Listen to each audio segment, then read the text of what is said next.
দেখা হওয়ার 1 বছরে একই সাথে একই ঘরে একসঙ্গে ঘর বাঁধলেন সোহিনী সরকার এবং শোভন গাঙ্গুলি। নিজেদের বিয়ের নানান মুহূর্তের ছবি পোস্ট করে সোশ্যাল মিডিয়ায় এই দুটি লাইনে লিখেছেন সোহিনী।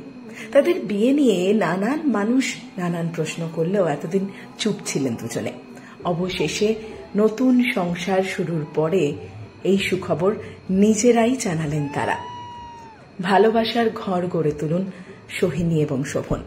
খুব ভালো থাকুন, আনন্দে থাকুন, ভালোবাসায় থাকুন। ভালোবাসার রঙে আরো রঙিন হয়ে উঠুক দুজনেই। অনেক অনেক শুভেচ্ছা সোহিনী সরকার এবং শোভন গাঙ্গুলিকে।